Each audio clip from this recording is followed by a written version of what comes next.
안녕하십니까. 엔투자그룹 송팀장입니다. 오늘 10월 말이 다가왔습니다. 장전 이슈 제목으로 애플 급등과 속도 조절론 불확실성에 대해 설명드리겠습니다. 우선 몇 가지 뉴스 먼저 살펴볼게요. 지난주 금요일날 그런 물가지표 발표가 됐는데 예상치를 벗어나진 않았지만 생각보다 괜찮다라는 기대감도 있어서 연준의 속도 조절 기대감이 고조되었고, 애플 실적이 잘 나왔었는데 결국에는 7% 이상 상승하면서 미증시가 2% 이상 상승했습니다. 인텔인데 이제 인텔도 10% 상승하면서 전반적으로 심리가 좋았고요. 어제 이제 밤에 나온 기사인데 월스트리트 저널에서 현금 부자들의 소비자들의 존재는 더 오랜 기간 더 높은 금리를 의미할 수 있다라는 제목의 기사를 내보냈습니다. 이와 관련해서 좀 밑에서 설명드릴게요. 자, 아무튼 이번 주 일정이 있고 중국이 상황이 좋지 않은 가운데 러시아도 다시 곡물 수출 협력을 중단했고, 우리나라도 지금 펀드 쪽에서 아직도 문제가 있기 때문에 우리나라 정부에서 대책을 계속해서 마련하고 있는 상황입니다.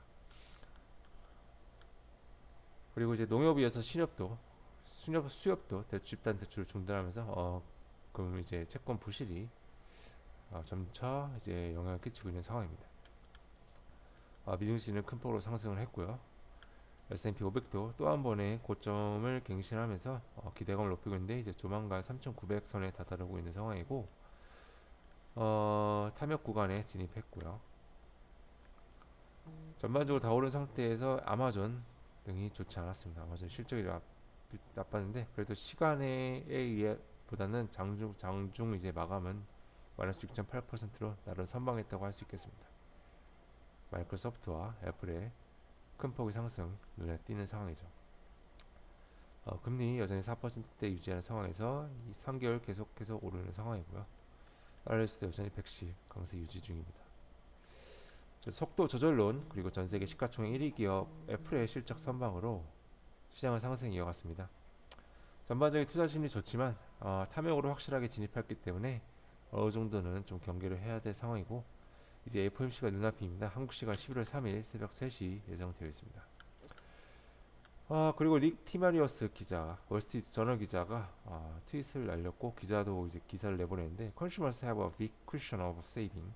Corporation have lowered their debt service cost라고 해서 현금 부자 소비자들이 더 높은 인터레스트 금리와 더 높은 이자, 높은 기간에 높은 금리를 의미할 것이다라는 기사를 내보냈습니다. 이 기자가 지난번 속도 조절을 최초 제기한 기자입니다. 월스트리트 저널에 기사를 내면서 이런 기사를 내보냈었는데, 그런데 이제 어저께 소비자들의 풍부한 현금이 연준의 금리 인상을 더 높게 더 길게 지속할 수 있다고 보도했습니다.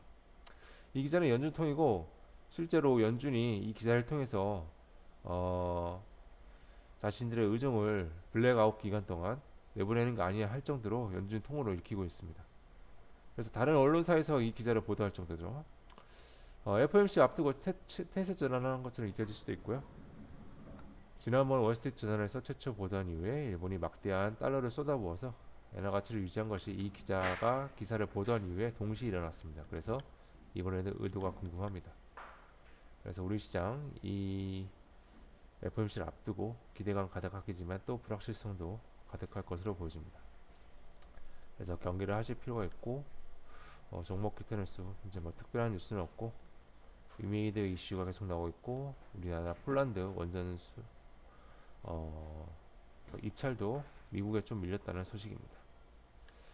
오늘의 일정으로 영란은행이 양적 긴축 연기 만료를 하고요. 벨로프라는 교보고 스펙이 스펙 합병 예정이고, 내일은 미국의 각종 지표와 FOMC 회의가 시작되는 날입니다. 네, 자세한 기사 내용과 자료를 보고 싶으신 분께서는 아래 칼럼 주소 확인해 주시면 되겠습니다. 그럼 10월 말 마무리 잘 하시기 바라겠습니다. 감사합니다.